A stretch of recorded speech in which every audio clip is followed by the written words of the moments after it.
Hey, I am Brannon Beliso. This is Friday, January 16th. Man, it's just already moving. 11 a.m. Pacific Standard Time, right here on the West Coast. Th- Did I say I'm Brandon Beliso? This is Success Never Sleeps.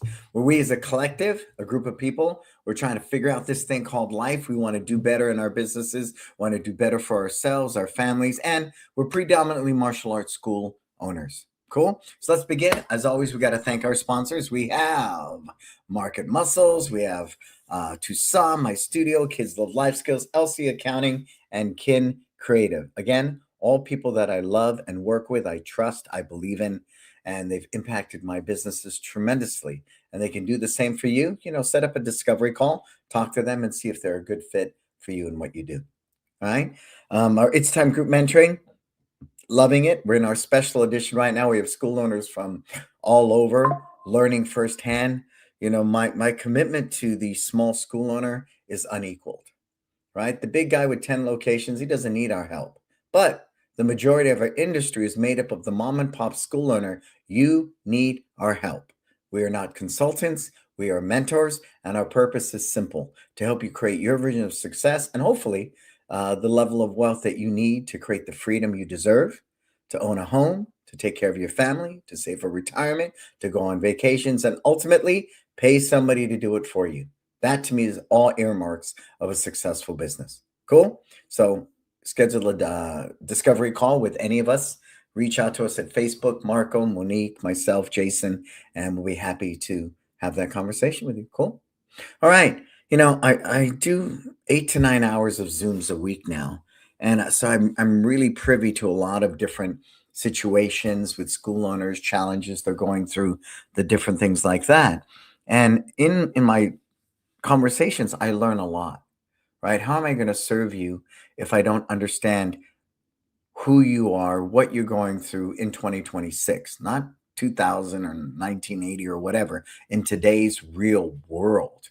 And it's asking questions, I think, that are super important.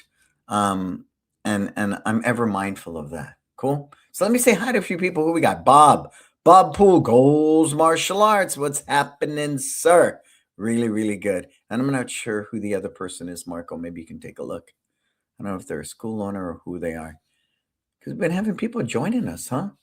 Huh? And so my passion for you is unequaled.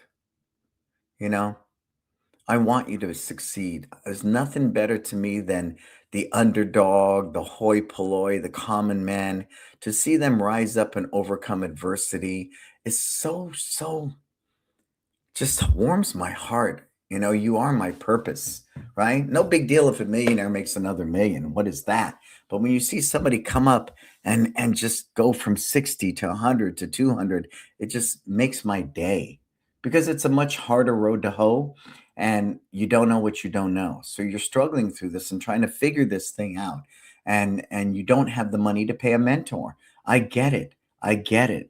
But, at some point, if you don't reconcile that you need to invest in your learning, then you're always going to be, what is it, a dollar late and a day short? I don't know how that goes, a dollar short and a day late. But I want you to be mindful of that.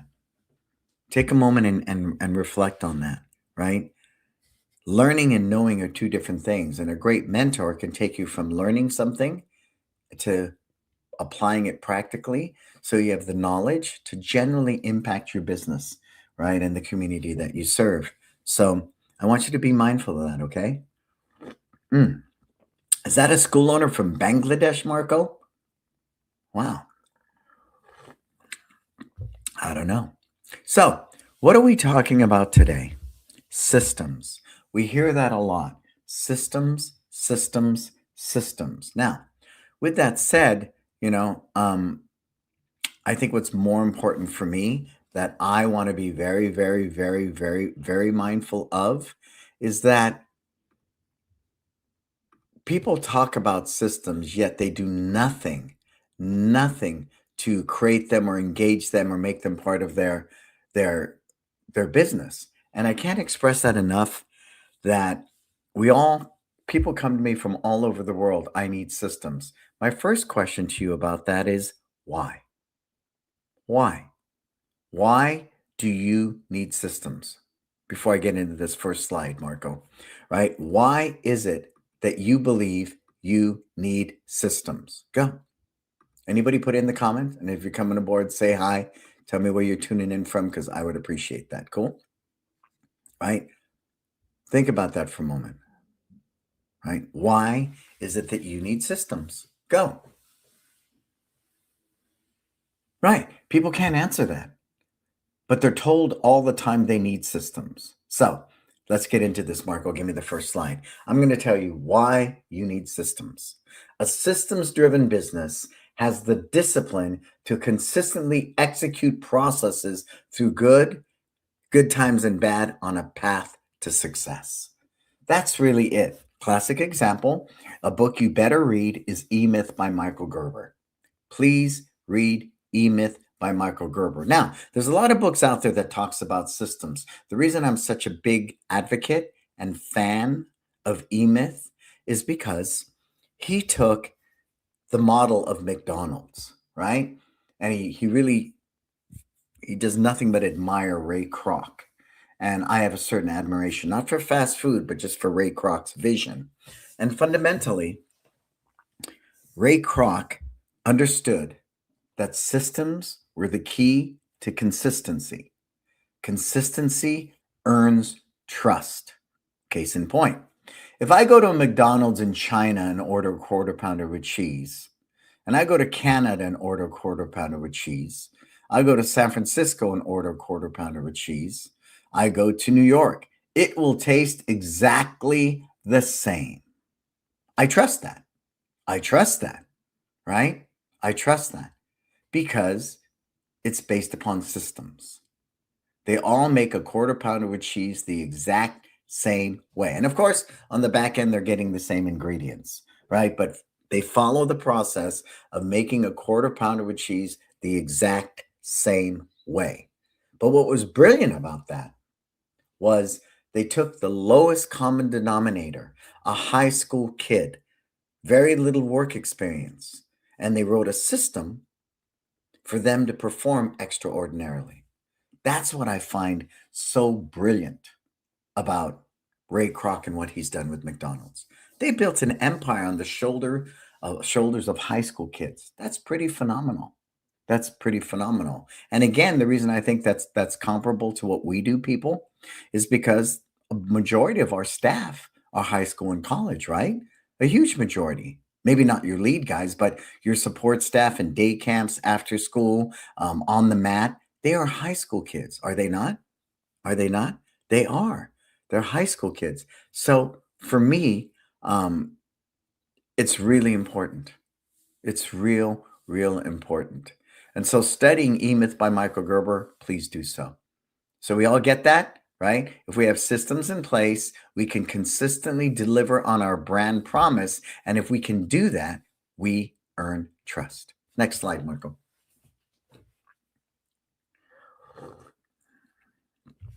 What is a system? It's a set of detailed methods, procedures, and routines created to carry out a specific activity, perform a duty, or solve a problem, right? We use them all the time. Let's use McDonald's again, case in point. Frying French fries. Okay. Step one, go to the refrigerator. Step two, open the door. Step three, take out the bag of frozen French fries. Step four, walk over to the French fry machine. Step five, right? Put this amount of frozen French fries into the basket. Step six, set the timer. Step seven, lower the basket slowly as you count to 10. Huge, right? You drop that thing into hot oil, it's going to splatter everywhere. So again, these steps are written to explain to somebody safely, efficiently, accurately how to do this. Step 11, right? Once it goes ding, ding, ding, ding, ding, right? You lift the basket up. You shake it 4 times. You let it sit there and drip. Then you throw it into the, open pan. Then you take the scooper. It's a whole system. You with me? So that's really what it does. A system enables everybody to consistently deliver. And in your school, the biggest mistake that you have no systems in place is when somebody comes up and says, well, Mr. So and so said to do it this way. And you're like, what the heck? Just do the technique as I'm teaching it now, right? That's a clear indication. When you have two instructors teaching the same technique and it's totally different, that means you have no systems in place for delivering your curriculum. And that is where we make the bulk of our money on the mat, in a class, teaching it. And I want to come and get the same consistent experience. Doesn't matter who's teaching. You with me? All right, next slide, please.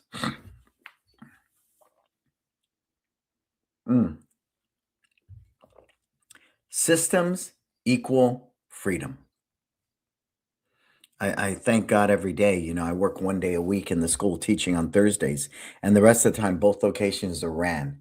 My first location, I haven't taught in that place in a decade, other than one kickboxing class, because we have really, really, really strong systems in place. Okay. And so systems for me offer you the freedom to work on the 20% in your business, not the 80. You know, we hear that one all the time, right? You got to work on the 20%. You got to work on the 20%. You got to work on the 20. Well, most of you are small school owners. So guess what? You have to do the 80 and the 20. That's the way it is. You open the door, you take the money, you teach the classes, you clean the school. That's the 80%, right? You market the school. That's part of the 80%, right? You balance the checkbook, you buy uniforms, whatever. All of that is the 80%. See, but the reason nothing changes is because you never work on the 20. The 20 is vision work. That's how you grow your school from 100 to 200 to 300. That's how you choose to open a second location. That's how, you know, on and on. That 20% nobody ever gets to because the 80% isn't systematically ran so they can get away from it to do the 20. You with me? You with me? So stay with me on that. Systems make everything more and more efficiently. That's a given. Systems offer increased productivity. Systems help to minimize error, reduce costs, and increase profits. That's a big one for any company. If I know the systems that are, running optimally, they minimize the errors, then guess what? Your retention improves, right? Your retention will improve if I'm not constantly making mistakes on the mat or my team, right? In our behaviors. Reduce costs. Absolutely. If I'm running with a better team, a more highly trained, systems driven team, I don't need 10 people on the floor doing the job that one person can do if they were trained well. And I can pay that one person better, even better, right? And then, of course, increase profits. A highly trained, systematically executing team is going to make you more money. That's a given. And then systems for me improve the quality of your service all the way around, all the way around. And then systems empower your team with a skill set to perform their best. Yeah, I mean, it's not the first time I've done this presentation.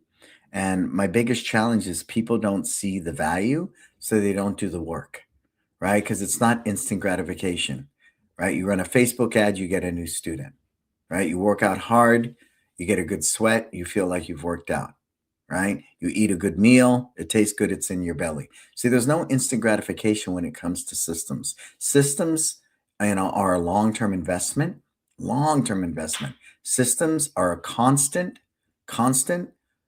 part of the work in what you do in your business, and often there's no satisfaction in the immediate, right? In the interim, it's long-term investment into these systems that help you get. I mean, I didn't start out working 1 day a week.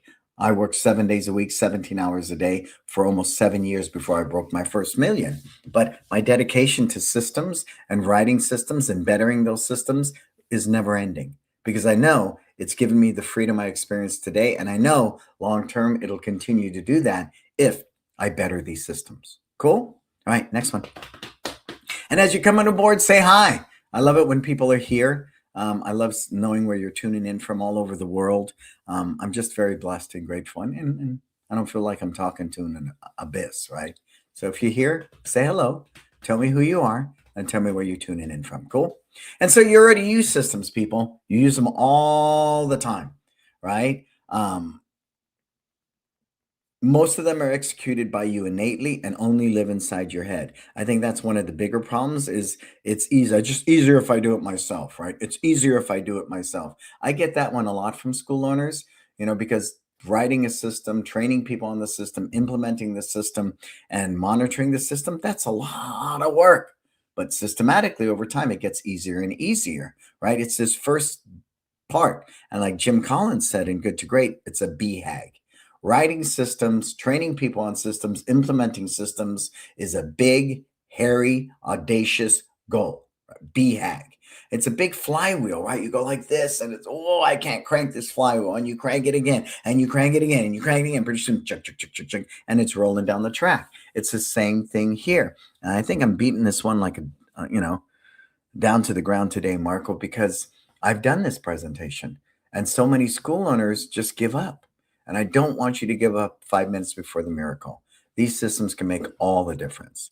So, how do you do that? You got to schedule in time daily to get those systems from your brain onto paper in written form. Now, don't ask me for my systems. Why? Because my culture is not your culture. And that's where people get stifled. Because really, as it says on the bottom of the slide, you are the architect of your business, not me.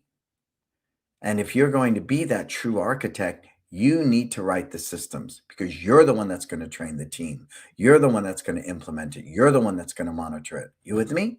So stop taking the easy route and asking me or anybody for their system. Cool? And hopefully today I'll give you clarity on how to write that. All right. Some of the system design can be done with your team, right? If you're going over the warm up or the stretch or something like that. But most of it must be done by you because you are the architect. Now, people don't like to hear that. People don't want to hear that. But I can't make this more clear on how this is something you need to have a hands on approach and you need to make happen. And the more you do it, the better you're going to get, right? And I think that's a really, really, really good part about systems today for me is I'm really good at it. When I first was posed that question by Tule of my studio way back when, he said, if you get sick or hurt and can't work a day in your life, how long would it be before you lost your school? And for me, it was 1 year. My family would be homeless and bankrupt. No. Oh man, that was the scariest day of my life. But it was also the most eye-opening and the awakening, right? And then I got into E-Myth and Michael Gerber and studied everything about systems that he wrote on and on and on because my family was in a volatile position and I wasn't home. On top of it being volatile, I wasn't home because I had nobody to teach. I had nobody to do anything because I had no systems in place. I wasn't training people. So I was very clear about that. Okay. All right. Next one, please. Ooh, elements of a system. Define, design, test, verify, and manage. These are the fundamental 5 steps of any given system. So you want to define it, right? Define the system. Why is the system needed? How will it help to fulfill your purpose? Who are you writing it for? And what are the elements needed? Let's take something as simple as opening your school. That's the first system I ever wrote. Why? Because I was a dork. I didn't know what to write. I don't know. What am I going to write? What system? And I get that all the time. What system should I write first? And my cue to everybody is write opening the door. Because everyone's going to have to do that, right? Right? Anyone who's going to run your school and you're not there, they have to open up the school. So, step 1, take the key with the red ring around it marked OMASF. Step 2, stick the key into the round lock because there might be several locks. On San Francisco, there were several locks. Step 3, turn to the left. High school kids don't understand counterclockwise. They don't understand 300. Just turn to the left. 1 complete turn. Step 4, take the key out of the door. Step 5, which was a big one, step back and pull the door away. Because all commercial property, we know the door opens outward. These kids are used to being at home, all doors go inward. So again, that was a very valuable step, right? Step 6, take 5 steps into the school. Step 7, turn to the right. Step 8, look at the keypad. Step 9, punch in the code. Step 10 became a lifesaver. Step 10 was wait until the flashing red light turns solid green. Because what happened was I had 1 false alarm. Second false alarm, $150. Third false alarm, $300. Wow. Fourth alarm, $450. I think it was at $300 or $450. I finally got that there was a step missing in the system because it was a silent alarm, right?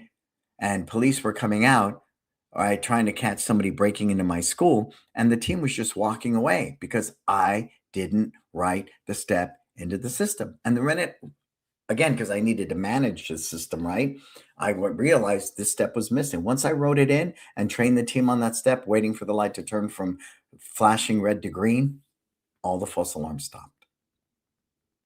You with me? So that's an example. So the first system I want you to write is opening the school. Real simple, right?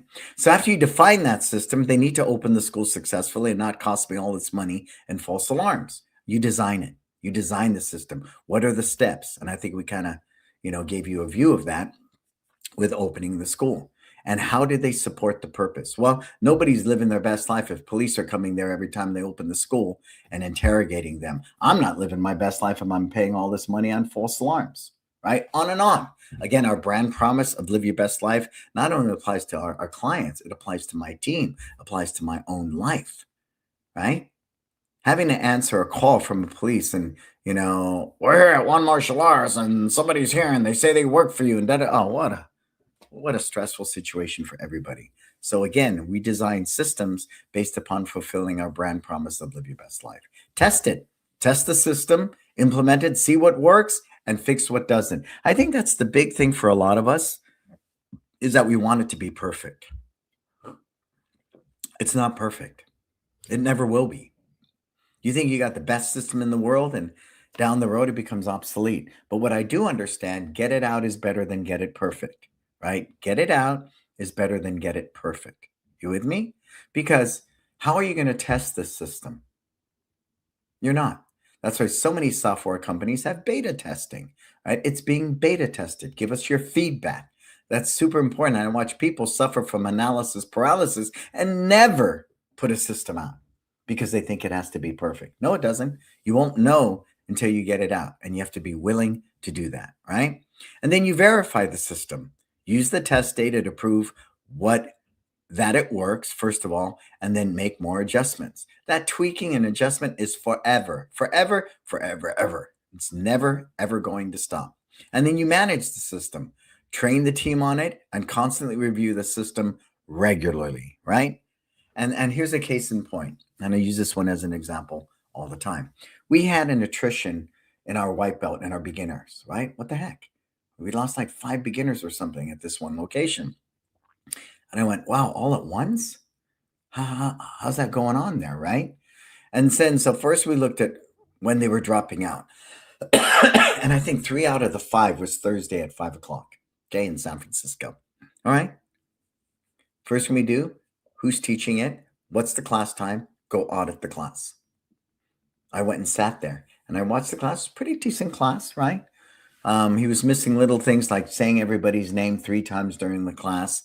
They were missing, appropriate contact, a high five, a fist bump 3 times to everybody in the class. They were missing the interaction. It was sporadic. And then the energy, because they weren't following the systems of how to teach that class verbatim, the energy was going like this, right? High energy, low energy. Great energy in a class should be like this and go up higher, little peaks, but they shouldn't have deep valleys, okay? Curriculum, peaks, but no valleys. Write that down. And then last but not least, and probably the most important part when I was monitoring that system was they weren't interacting with the parent after class. There you go, right? So that was a big one. You need to interact, especially with the new parent. They're new. They don't know what's going on. They don't know what to expect here. That was happening. Checking in with the parent at the end of class. And then the other big element, they weren't consistently awarding our Kids Love Life Skills merit badges in the class and handing out the handout to the parents. Or at the minimum, tell them, here's the Parent Resource Center. Parents, go over here, take the life skills sheet. We're working on focus. Take the focus badge and make your child learn it at home. Even just that, they weren't doing that. And a lot of us consistently. And what that comes down to is this. Your team is a bucket. And in the bottom of this bucket is lots of holes. You're putting in this information, this learning in the top of this bucket. And guess what? It's coming right out the bottom. Yeah. And that's human. It's not a big deal. I learned from Rudy Mick. who's one of my mentors, he said he worked in the restaurant industry. He said, this is the way it goes. Team, come over here. Put the salt and pepper shaker right here on the table. Got it? They walk away. He comes in the next day. Salt and pepper shaker's like this. Team, come here. The salt and pepper goes like this on the table. Everybody got it? Comes in the next day and it's like this. Team, come here. Salt and pepper goes like this. Everybody got it? Got it. And see, you have to be okay with that. You have to be okay with your team having a life outside of your school. You have to be okay with scheduling in the opening door system. We're going to do in January. We're going to do in April. We're going to do in September, right? However many times you need to reinforce that system, right? Because repetition is the mother of invention. You have to be repetitive. When I hear the frustration of school learners go, well, it's common sense, or even worse, I'll just do it myself. And that's such a victim mindset. You don't want to do it yourself. The purpose of this exercise is to train people to do it better than you, so you don't have to do it yourself. That's true entrepreneurship, right? When people are making you money, that's a good day. And you're doing nothing for it other than paying them for their time. That's a good day. You with me? Put it in the comments if you're with me. So again, these systems provide me with the freedom I have today. So we're going to define it, we're going to design it, we're going to test it, we're going to verify it, and then we're going to manage it. Cool? Next one, Marco. Effective systems training, man. This is a big one, This is such a big one because what I've learned is that I'm famous in my own mind. Write that down. You're famous in your own mind. So the best way to write a system is to just write it the way you do it. That's the fastest way to get it on paper. Our challenge today, in the culture that we live in, nobody writes. Nobody puts pen to paper.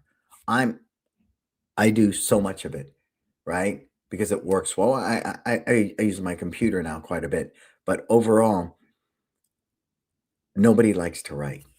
I get it. So here's a prime example. I need to write a system for the warm-up. Okay? I need a system for the warm-up. You know what I'm going to do? I'm going to videotape it. Now, I can't throw the video into ChatGPT and say transcribe it. There are apps out there that will transcribe that video into text. Then take that text, throw it into ChatGPT, right? And I might even reinforce that.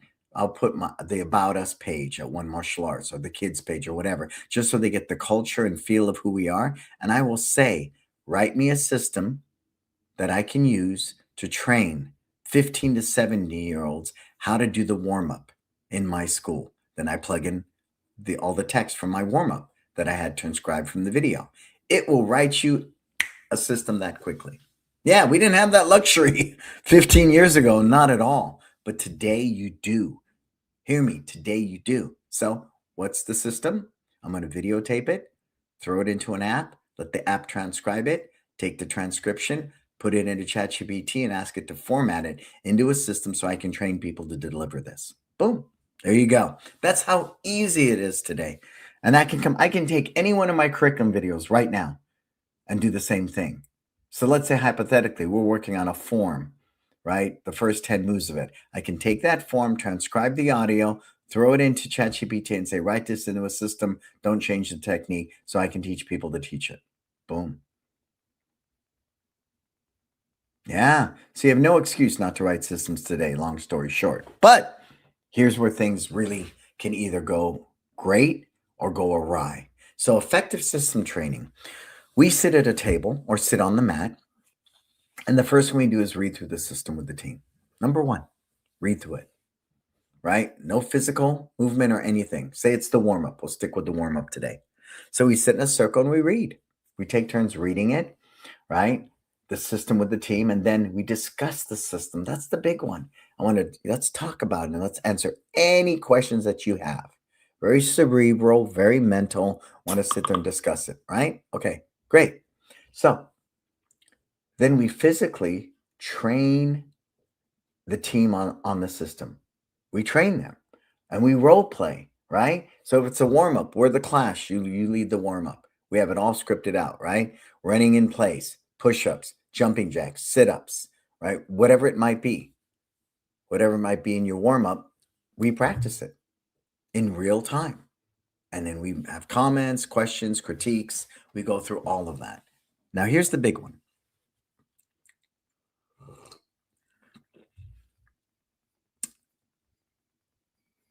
Creating an environment where your team can be successful in this process is crucial. I had earned a black belt. I was 17. I was sitting upstairs in our kitchen doing homework. And my father came out of the bedroom and he looked at me. He said, "Go teach." What? Go teach. You're a black belt. But what I don't think he gathered was I was a skilled martial artist as a black belt. As an instructor, I was a white belt. I knew nothing. See, so I think that's one of the best ways to set up your team for failure is assuming because you're black belt through osmosis, you're a great teacher. And we all know it. There's a lot of guys in my school that are black belts that will never teach in my school. Never, ever? No, never, ever.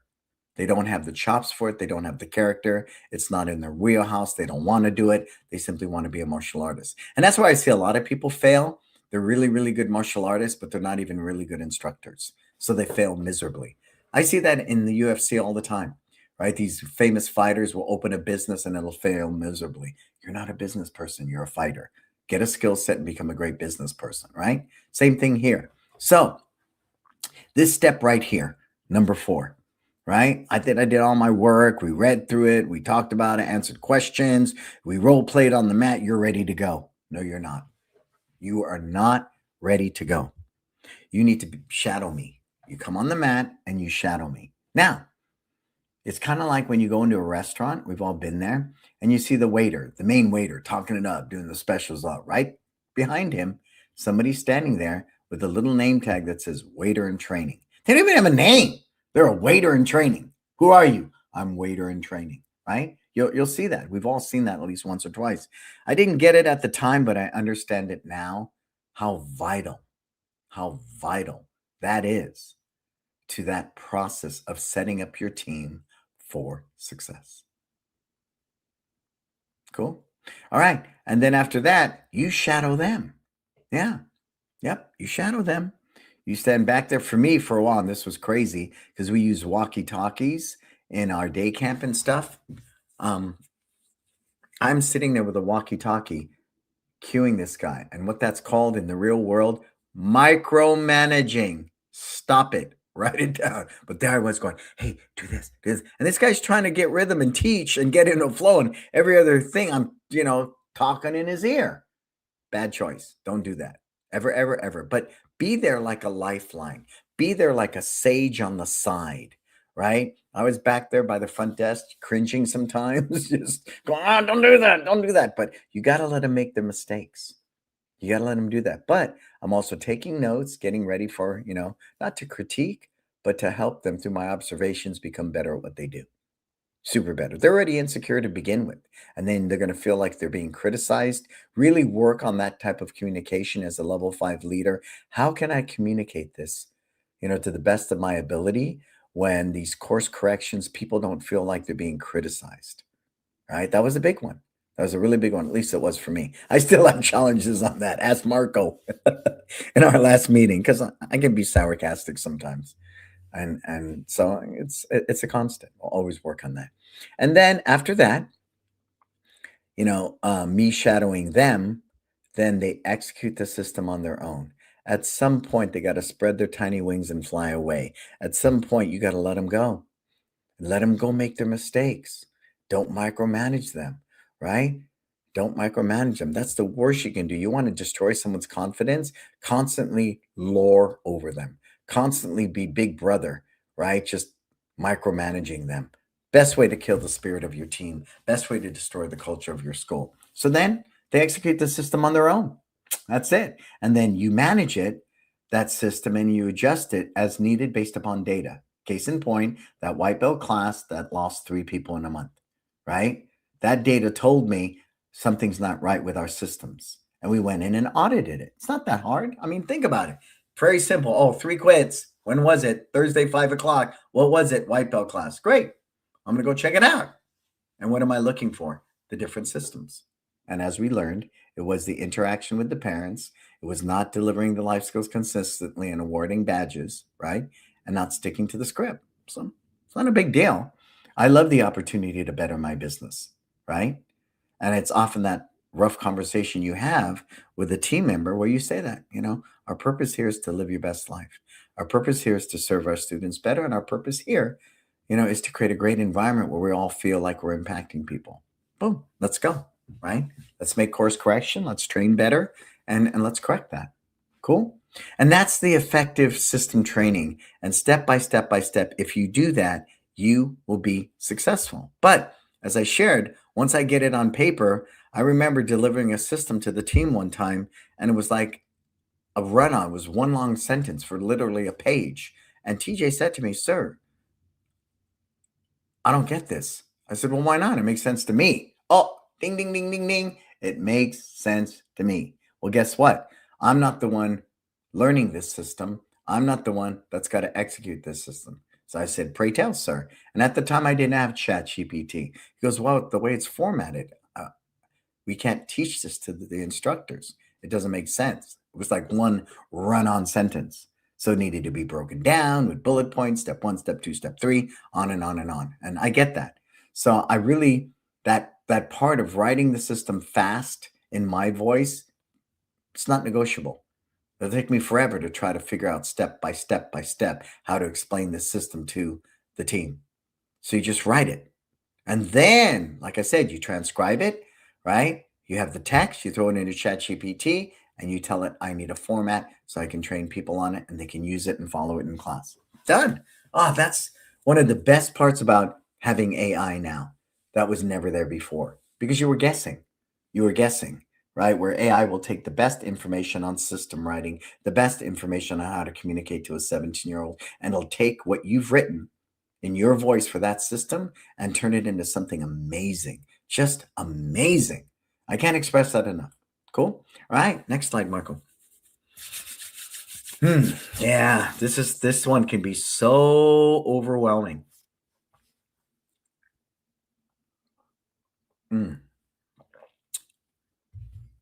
Nothing better than a good latte. And if you're here, hey, say hi, all right? I like to know when people are hanging out. And I know you like to watch this at YouTube and stuff, but I count on people like Bob being here. I love you, Bob. And I appreciate that because, and Marco being here and the different people. So, I feel like I like being with people, especially when it comes to learning. Make a list of all systems you need to design. And that could be overwhelming, right? As somebody on our call today, in our Kids Love Life Skills, talked to me because it's a 3 and 4-year-old program. They said, "Well, what do you do if the kid pees on the floor?" I said, "Well, the parents on the mat with them in this class. So it's not really an issue. Mom is not going to bring a kid to class in the middle of potty training that's not wearing a pull-up. They're just not irresponsible like that." So I said, "Well, but I will tell you what we do if somebody pees on the floor, right? Right away, we move the class to an open area of the mat that's not soiled. 2, somebody takes that kid off the mat and they facilitate getting them cleaned up and putting a spare set of clothing on them, which we keep. 3, we put cones around the pee on the floor. 4, somebody's going to wipe up that pee flawlessly, no attention drawn. Class continues, and when it's all cleaned up and they wipe it down till it's dry, we move the class back into place. And what's ironic when we've witnessed it, when it's executed well, the class moves back to the middle of the floor and the kid's already changed into a new set of clothing. Boom. Then we put their soiled stuff in a bag. When mom picks them up, we give it to them. And they're like, "Oh, so sorry." And look at their kid and go, "Oh, where did they get those clothes?" We have them here. We keep them spare. But believe me, part of that system, nobody goes behind the closed door in the bathroom with that kid. 1 foot in the door, 1 foot out the door. Second person is witnessing, writing the incident report. That's part of the system. And they're coaching the kid through their changing into the new clothing. Right? And that's the brilliance of systems. So which one do you write first? Make a laundry list. Make a laundry list. And for me, the most important system is replacing me on the mat. Number 1. Again, the fear I felt when I was told if you get sick or hurt and can't work a day in your life, that was scary. And I can greatly say today, by the grace of God, if God took me tomorrow, that my team can deliver my kids, my family would be fine. I mean, there would be a law, but remember, I'm only physically teaching 1 day a week. The systems are in place, the brand is in place, the culture is intact. And that's the brilliance of something like Apple. Steve Jobs, when he died, Apple didn't miss a beat. They rolled. And to me, that was so inspiring because Steve Jobs is probably one of my mentors. I study Apple to this day. And to watch him pass away and to see, okay, the stock didn't drop dramatically, everything's still moving. That's an example of one, a purpose driven business, a culture driven business, but systems that are designed to simply promote and fulfill the brand promise and the culture. You with me? So make that list. And it's not uncommon. You know, my tactic is the same. You can write each system down on a post-it, post it on the wall, opening the school, cleaning the bathroom, calling leads, all that. And I try to say to people, on the surface, focus on the 3 R's. And I know this isn't correct: enrollment, retention, and renewals, right? You got to have systems to enroll new students. You have to have systems to, retain students, and you have to have systems to get people to renew.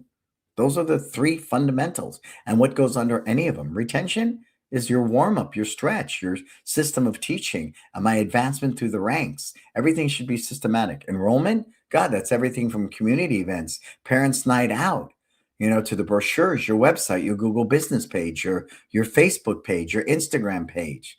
What events are you doing in the elementary schools? On and on and on. All of that falls under enrollment. And renewal, that's every day. Every day you renew that relationship through a kind word, through hello at the front door, right? Through helping them through their stripes. All of it, all of it, all of it, all of it. And then once you have that, you might have this whole wall here of post-its. Then you break it down to 9. Then you break it down to 3. Doesn't mean you're not going to come back and get these, but then you do one. And in the book, The One Thing by James Clear, no, that's Atomic Habits with James Clear. Who wrote The One Thing, Marco? Who wrote that? So in The One Thing, he talked about do one thing until it's done, right? Do one thing to it's. And number 3 there, I can't complete each system before going on to and writing the next. It is so powerful when you get it. When you write one simple system, and me, that one of the false alarms in the front door at San Francisco, it was so empowering to be able to troubleshoot that system, right?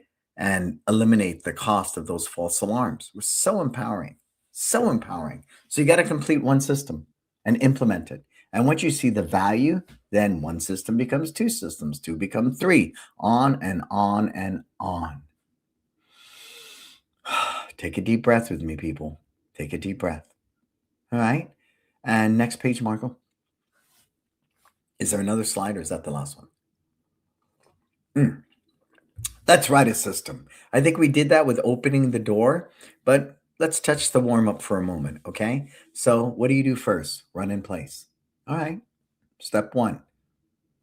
Well, there is a different step 1. Line them up.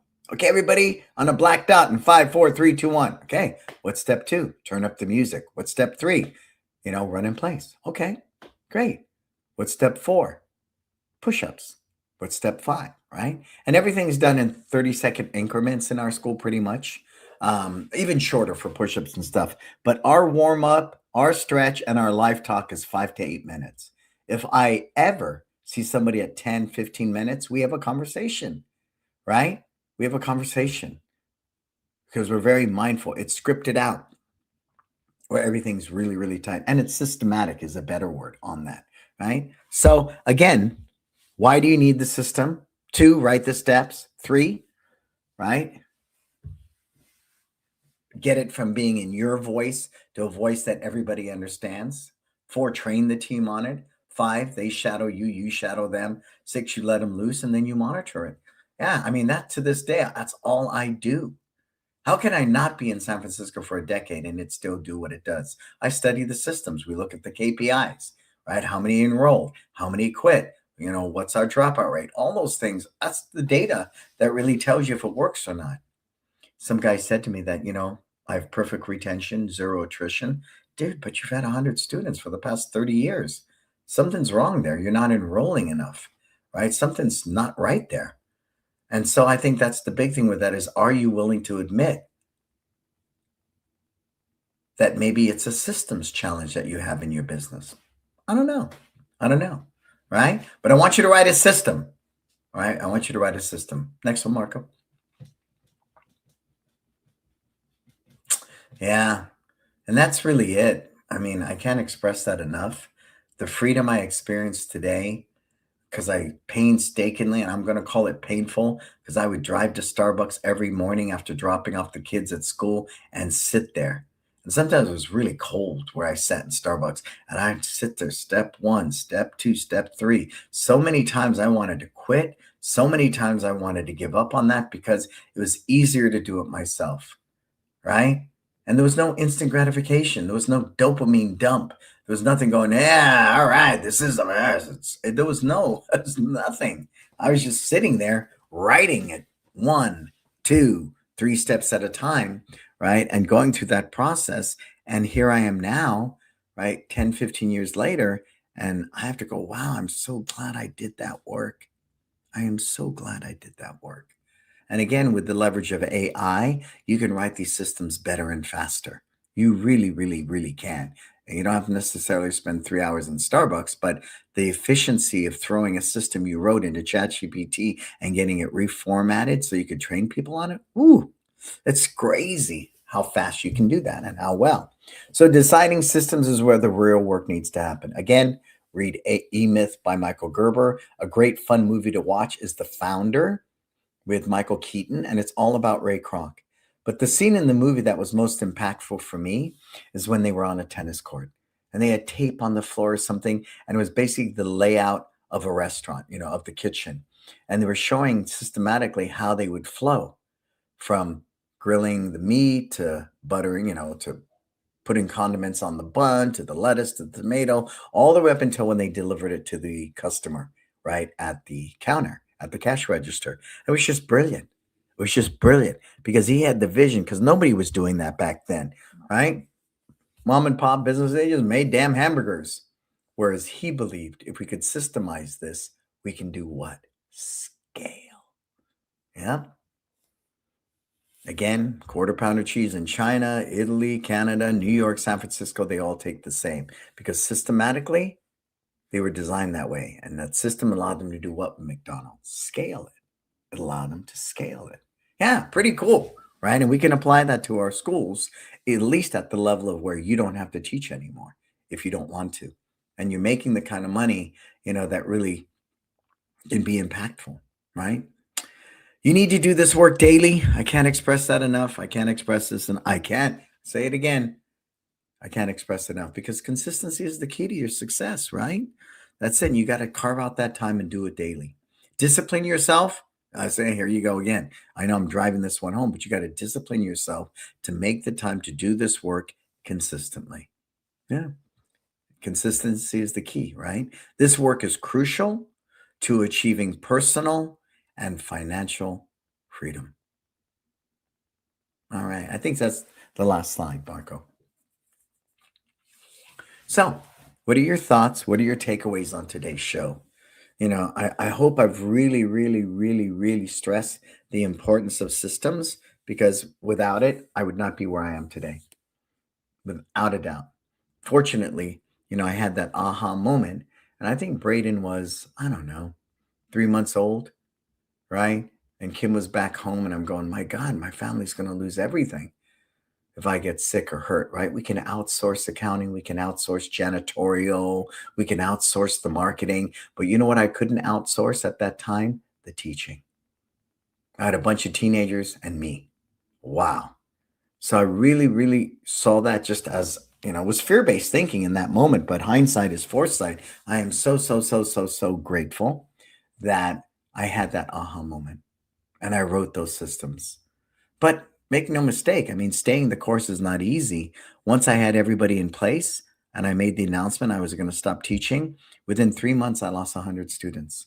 And they were mostly adults because adults were just very adamant. If you're not teaching, professor, I'm not training with a 17-year-old kid. I get it. I get it. But we are a kid-centric school today. People with disposable income, there's always an influx of kids. For me, it's a better demographic to work with than adults.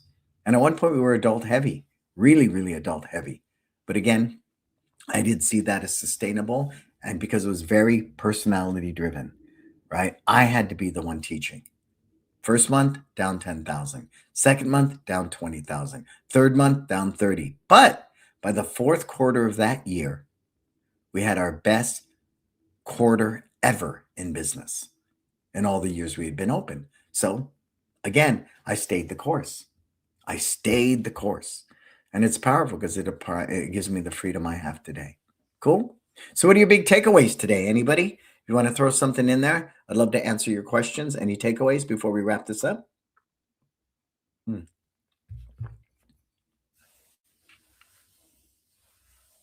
Nothing?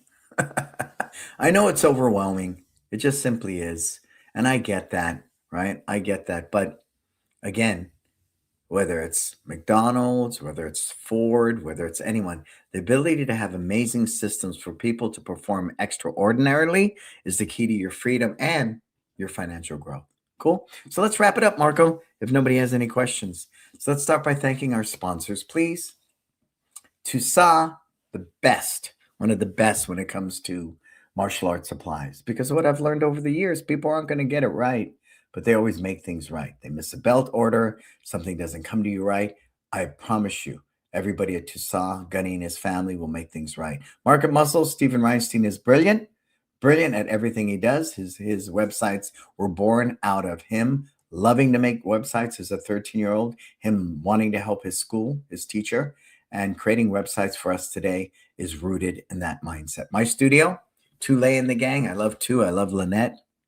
Again, they're not flashy. They don't have a lot of stuff, exploding and commercials like that, but they really put their money where their mouth is. They let their product speak for itself. A CRM system is CRM, customer relationship management, right? They can pay for classes. They can sign up for events. They can update their credit card. You can SMS each other. You take in leads that way. So fundamentally, most CRM systems on the surface do the same thing. The big difference is the team in the background. Are they innovating? Are they updating? If you're getting updates all the time, that's a good day. That's a good day. That means they're always bettering their product. So when it comes to software, that's a must. Kids Love Life Skills. We had our second big training today for excellent kids. The big thing about that, they come for the kicks and punches, but they stay for character development. Why? Because there's no hope in a front kick. But if you help my child become confident, I'm hopeful they'll have an amazing life. If you teach my kid to have discipline, to always do your best, I have hope they can be the better version of themselves. You teach my kid to pay attention, I have hope that they can learn better in school. So the big thing I shared, why I think life skills create an environment of hope and people believing, because they do just that. I watch my kid do a perfect front kick. That doesn't mean anything. I watch my kid talk with confidence, walk with confidence. I'm hopeful, and you instilled that hope in me. So you need a life skills component in your school to separate you from soccer, baseball, gymnastics, and all the rest. Cool. LC Accounting, my sister Letitia, I love her. She's a martial artist, former martial artist, keeps me straight and narrow, keeps my books tight, tells me when I'm overspending, tells me where it's okay to spend more, right? And she's always there. And then Kin Creative, Marco, we've all seen the tremendous impact, and we continue today. I have two of the guys flying into town, and we're going to cut new scripts for the next 2-3 days. That's a lot of places aren't doing that. You know what they do? They throw it into ChatGPT and say, write me a 30-second Facebook ad for a mom looking for martial arts for her 6-year-old. That's what they do. We painstakingly create stories. We write your stories. We send teams out to you to video. Man, nobody does that. And that's why I'm grateful to be part of Kin Creative. Cool. All right. So I want to thank everybody for being here today. Where can you find me? Well, you can find me, first of all, at YouTube. This show is at YouTube. This podcast is everywhere. It's at Apple. It's at, what's all the platforms? Marco, throw up that slide. There you go. All right. You can find me over Apple Podcasts, Amazon Music, Spotify, Stitcher, iHeartRadio, and YouTube. Yeah, the podcast is there. We've got a decade now, close to a decade of learning, and people are able to take the information from these podcasts. And if you can better your business and your life and your bottom line, I'm a happy, happy, happy, happy camper. Cool. For everything else, go to brandonbeliso.com. Think about our group mentoring. We have a 1-month special edition going right now, which is free. which is free. And each week we're covering amazing information, and it's helping these school owners hopefully understand the value of a mentor, but more importantly, to impact their business so they can go out there and apply this stuff and better their lives and their businesses. Cool. So if you want to check into that, just give us a DM call. Hey, Art, I didn't know you were there, Art. Give us a DM call, DM to Marco, Mazzola, or Monique, or Jason, and we'll happily hop on a call and share with you the value of what we can offer you. Cool, cool, cool, cool, cool. All righty, folks. I am Brannon Beliso. This is Success Never Sleeps. And until we talk again, please, please, please, you go out there, live your best life.